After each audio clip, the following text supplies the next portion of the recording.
بسم اللہ الرحمن الرحیم۔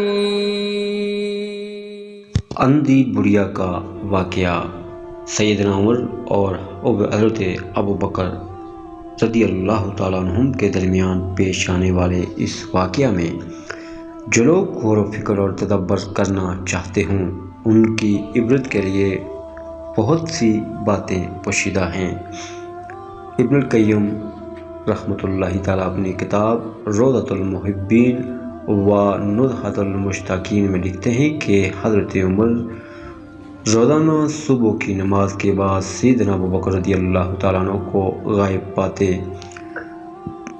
وہ دیکھ رہے تھے کہ ابو بکر رضی اللہ عنہ نماز کی ادائیگی کے لیے تو باقاعدگی سے مسجد میں آتے ہیں، مگر جو ہی نماز ختم ہوتی ہے وہ چپکے سے مدینہ کے مضافاتی علاقوں میں ایک دیہات کی طرف نکل جاتے ہیں۔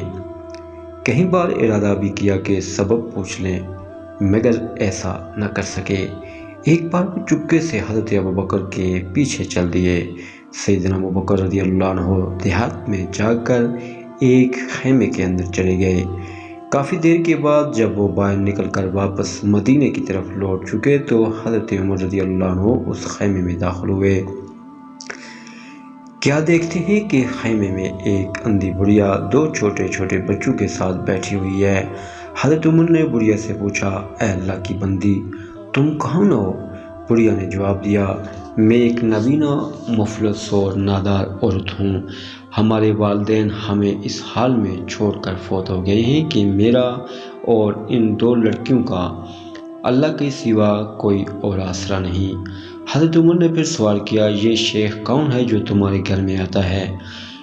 بوڑھی عورت جو کہ حضرت ابو بکر رضی اللہ تعالیٰ عنہ کی اصلیت نہیں جانتی تھی، اس سے جواب دیا کہ میں اس شیخ کو تو نہیں جانتی، مگر یہ روزانہ ہمارے گھر میں آ کر جھاڑو دیتا ہے، ہمارے لیے کھانا بناتا ہے اور ہماری بکریوں کا دودھ دھو کر ہمارے لیے رکھتا اور چلا جاتا ہے۔ حضرت عمر یہ سن کر رو پڑے اور کہا، اے ابو بکر، آپ نے اپنے بعد کے آنے والے حکمرانوں کے لیے ایک تھکا دینے والا امتحان کھڑا کر کے رکھ دیا ہے۔